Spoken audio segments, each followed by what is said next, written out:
नमस्कार दोस्तों, आप सभी का स्वागत है हमारे YouTube चैनल न्यूज़ चौपाल में। दोस्तों, आज हम आपको एक ऐसी घटना के बारे में बताने वाले हैं जिसमें कि एक सर को दूसरे के धड़ में ट्रांसप्लांट किया गया है और उसके बाद जो हैरान कर देने वाले नतीजे सामने आए हैं उन्हें सुनकर आपके भी रोंगटे खड़े हो जाएंगे। क्या आपने कभी सोचा है कि किसी एक व्यक्ति के सर के उखड़ जाने के बाद किसी दूसरे व्यक्ति के सर में लगा दिया जाए और वह पूरी तरह से काम करता रहे? यह सवाल आज भी दुनिया भर के वैज्ञानिकों के दिमाग को परेशान करके रखा हुआ है। आज हम आपको इसी के बारे में बताने वाले हैं, जिसके बाद आप भी इसकी रिसर्च आसानी से जान पाएंगे। तो चलिए शुरू करते हैं आज के हमारे इस हैरान कर देने वाले वीडियो को। और अभी तक आपने हमारे इस वीडियो को लाइक और चैनल को सब्सक्राइब नहीं किया है तो इसे जरूर कर लें।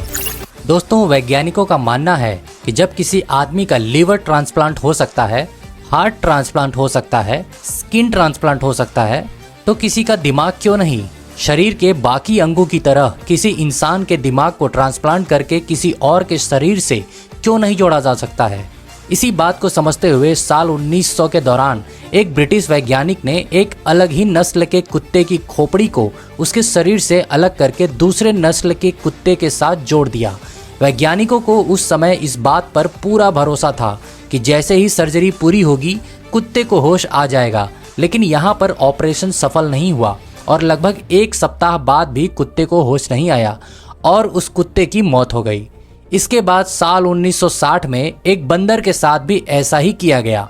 इस बार वैज्ञानिकों को थोड़ी सफलता मिली, जिसमें खोपड़ी को अलग करके दूसरे बंदर के शरीर पर जोड़ने के बाद बंदर इस बार होश में आ गया, लेकिन उस बंदर के शरीर का कोई भी अंग काम नहीं कर रहा था और लगभग 9 दिनों बाद उस बंदर की मौत हो जाती है।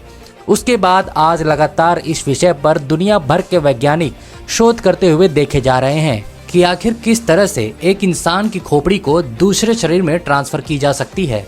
लेकिन आज हम आपको जो बताने जा रहे हैं उसे सुनने के बाद आप भी हैरान रह जाएंगे कि ऐसे कई एक्सपेरिमेंट वैज्ञानिक ने अब तक किए हैं। साल 1982 में न्यूयॉर्क सिटी के माउंट सिनाई मेडिकल कॉलेज में एक डॉक्टर ने चूहों के ब्रेन को ट्रांसप्लांट करने की कोशिश की और इस पर डॉक्टर ने कई घंटे लगातार मेहनत करने के बाद उसे ऑपरेशन को सक्सेसफुल कर दिया। और हैरानी की बात यह रही कि चूहा पूरी तरह से सही सलामत रहा और उसका पूरा अंग ठीक तरह से काम भी कर रहा था। इसके बाद 6 जून 1998 में पीटर्सबर्ग मेडिकल कॉलेज सेंटर के सर्जन की टीम ने वर्ल्ड का सबसे पहला ट्रांसप्लांट किया, जिसमें उन्होंने दिमाग के एक सेल को ट्रांसप्लांट किया था, जिसमें डॉक्टर ज़्यादा रिस्क नहीं लेना चाहते थे। इसीलिए उन्होंने पूरे दिमाग को ट्रांसप्लांट करने की बजाय उसमें से एक छोटे हिस्से को ट्रांसप्लांट किया। यह ट्रांसप्लांट सफल भी रहा, लेकिन अफसोस सर्जरी के दौरान किसी गलती की वजह से 62 साल की महिला के दोनों पैर पैरालाइज हो गए। लेकिन उसके बाद भी आज भी वैज्ञानिक इसी खोज में लगे हुए हैं। लेकिन वैज्ञानिकों का कहना है कि आने वाले समय में टेक्नोलॉजी इतनी विकसित हो जाएगी कि मस्तिष्क के नैरो सिस्टम को ठीक तरीके से जोड़ा जा सकेगा और आने वाले समय में यह संभव ही होगा। वहीं वैज्ञानिकों ने यह भी बताया है कि स्पाइनल कॉर्ड यानी कि रीढ़ की हड्डी की चोट इंसानों के लिए काफ़ी नुकसानदायक होती है। यदि मस्तिष्क को ट्रांसप्लांट करने में सफल हो जाए तो स्पाइनल कॉर्ड में लगने वाली चोट की वजह से व्यक्ति जिंदा नहीं रहते हैं, क्योंकि दिमाग को शरीर से संपर्क बनाने के लिए रीढ़ की हड्डी बहुत ही अहम कार्य निभाती है। ऐसे में यदि दिमाग को ट्रांसप्लांट किया जाए तो फिर से जुड़ी हुई हड्डी में चोट लग जाएगी और इतने बड़े ऑपरेशन को झेलने के लिए कोई भी बॉडी तैयार नहीं होगी। इसीलिए ब्रेन ट्रांसप्लांट से पहले एनिमल टेस्ट भी किए जाते हैं और जब एनिमल के ऊपर रिसर्च हो रही होती है तब इसके लिए सरकार से पूरी सहमति लेना होता है और यह प्रक्रिया काफ़ी लंबा होता है। इसी कारण आज इस प्रक्रिया को सही से करना मेडिकल साइंस के लिए चुनौती बना हुआ है। वहीं आज के समय में ब्रेन ट्रांसप्लांट करने के लिए काफ़ी ज़्यादा पैसे की भी ज़रूरत होती है, जो कि लगभग $13 मिलियन के बराबर है। भारतीय रुपए में बात करें तो लगभग 9,620 लाख रुपए तक का इसमें खर्च देखा जाता है, जिसमें लगभग 150 ऑपरेशन होते हैं और इन सभी ऑपरेशन में लगभग 36 घंटे का समय लगता है। इसमें सबसे ज़्यादा महत्वपूर्ण कार्य दिमाग को फ्रीज करना होता है, जिसमें दिमाग के पूरे सिस्टम को रोक दिया जाता है और मरने से बचा लिया जाता है।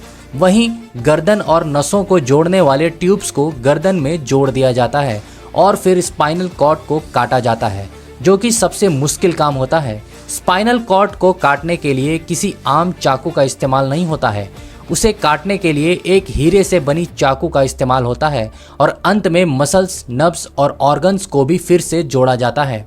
यह काम ठीक उसी तरह से होता है जैसे कि कपड़ों को सिला जाता है और यह काम काफ़ी मुश्किल भरा होता है क्योंकि इंसान का दिमाग ही सबसे महत्वपूर्ण पार्ट होता है जिसकी वजह से पूरी बॉडी काम करती है। दोस्तों, ब्रेन ट्रांसप्लांट करना आज भी साइंस के लिए बड़ी चुनौती बना हुआ है क्योंकि इस वक्त पूरी दुनिया में लगभग एक भी केस ऐसा नहीं बना है जिसमें किसी इंसान की खोपड़ी को दूसरे शरीर में सफलतापूर्वक ट्रांसप्लांट कर दिया गया हो। आज के समय में दुनिया भर में ऐसे कई वैज्ञानिक डॉक्टर मौजूद हैं जो कि ब्रेन ट्रांसप्लांट पर शोध करना चाहते हैं और उनका मानना है कि उन्हें यदि शोध करने का मौका मिले तो वह सफलतापूर्वक ऐसा कर सकते हैं, लेकिन यह काम काफ़ी रिस्क भरा होता है। ऐसे में किसी की भी जान जा सकती है, इसीलिए किसी भी देश की गवर्नमेंट इस तरह के शोध की इजाज़त नहीं देता है। वहीं अमेरिका के एक डॉक्टर का कहना है कि उन्हें इस तरह के ट्रांसप्लांट करने की इजाज़त अमेरिकी सरकार द्वारा नहीं मिल रही है, इसीलिए वह चीन में जाकर इस ट्रांसप्लांट पर शोध करेंगे। इसीलिए उन्हें कुछ ऐसे लोगों की ज़रूरत है जो कि अंगों को दान करने की इच्छा रखते हैं। आपको बता दें कि उस वैज्ञानिक पर भरोसा करते हुए रूस में रहने वाले एक शख्स ने अपने ऊपर शोध करने की इजाज़त भी उन्हें दे दी है। दरअसल रूस में रहने वाला एक आदमी ऐसा है जिसका दिमाग ठीक तरह से काम करता है, लेकिन उसके शरीर का कोई भी अंग ठीक तरह से काम नहीं करता है। ऐसे में उसके लगभग सभी अंग बेकार हैं, लेकिन इस ट्रांसप्लांट के पीछे काफ़ी अधिक पैसे खर्च होने वाले थे। ऐसे में पैसे समय पर अरेंज नहीं हो पाए थे। ऐसे में वैज्ञानिक भी इस शोध को आगे नहीं बढ़ा पाए। इसी बीच रूस में रहने वाले उस आदमी ने शादी कर ली और शादी के बाद उसके परिवार वालों ने डॉक्टर से किए गए एग्रीमेंट को ख़त्म करवा दिया और वह डॉक्टर अब उस बात का इंतज़ार कर रहा है कि कोई ऐसा व्यक्ति मिल जाए जो कि उसे यह शोध करने की परमिशन दे दे। दोस्तों, आपको बता दें कि आज के समय में ऑर्गन ट्रांसप्लांट किसी को नई जिंदगी देने का एक सरल तरीका है। यदि इंसान का कोई अंग खराब हो जाता है तो उसके उस अंग को ट्रांसप्लांट करके दूसरे की ज़िंदगी को बचाया जा सकता है। लेकिन आपको हैरानी होगी कि आज हमारे भारत देश में किडनी के लिए 4 साल, हार्ट के लिए 2 साल की वेटिंग लिस्ट भी देखी गई है, क्योंकि कोई भी व्यक्ति मृत्यु के बाद अपने परिजन की अंगों को दान नहीं करना चाहता है।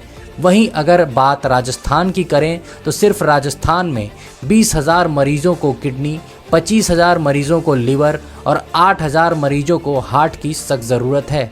लेकिन सरकार की कई कोशिश और लाखों रुपए खर्च करने के बाद भी पिछले 2 साल में और भी ज़्यादा हालत बिगड़े हैं। आज के समय में अंग की काफ़ी ज़्यादा ज़रूरत है, लेकिन उसके बावजूद भी 2018 में सिर्फ 4 ट्रांसप्लांट ही हो पाए थे और साल 2019 में सिर्फ 1 ट्रांसप्लांट हुआ था। दोस्तों, अक्सर हमारे कुछ लोगों की मृत्यु कुछ इस तरह से होती है जिसमें उनका दिमाग शरीर से पहले मर जाता है। ऐसे इंसान के शरीर के अंग जैसे किडनी, हार्ट, लिवर जैसे अंगों को दूसरे इंसान को नया जीवन दे सकते हैं। आज हमारे देश में ऑर्गन डोनर की बात की जाए तो प्रति 10 लाख व्यक्ति पर सिर्फ 1 डोनर मिल पाता है।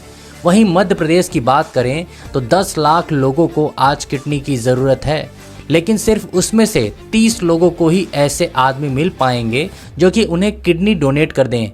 आज 53,000 से ज़्यादा लोग कई साल से अंग का इंतज़ार कर रहे हैं और कई लोग तो ऐसे हैं जिनकी इंतज़ार करते करते मौत हो चुकी है। आज आपको बता दें कि मानव शरीर में ऐसे कई सारे अंग होते हैं जो कि इंसान की मृत्यु हो जाने के बाद भी कुछ घंटे तक काम करते हैं, जिसमें सबसे ज़्यादा समय तक आंखें कार्य करती हैं। यदि सही समय पर इन्हें किसी और को लगा दिया जाए तो उसका भी जीवन बचाया जा सकता है। लेकिन आज जानकारी के अभाव में 99% लोग ऐसे हैं जो कि अंग दान नहीं करना चाहते हैं और इसमें किसी तरह की रुचि नहीं दिखाते हैं। अगर अंगदान किया जाए तो हर साल न जाने कितने हजार लोगों को मरने से बचाया जा सकता है। दोस्तों, उम्मीद करते हैं कि आपको आज के हमारे द्वारा दी गई आज की जानकारी आपको अच्छी लगी होगी और आपके अनुसार क्या अंगदान करना सही है या गलत, आप हमें कमेंट करके ज़रूर बताएं। और इस तरह के अन्य वीडियोस को देखने के लिए हमारे चैनल को सब्सक्राइब करना ना भूलें। धन्यवाद।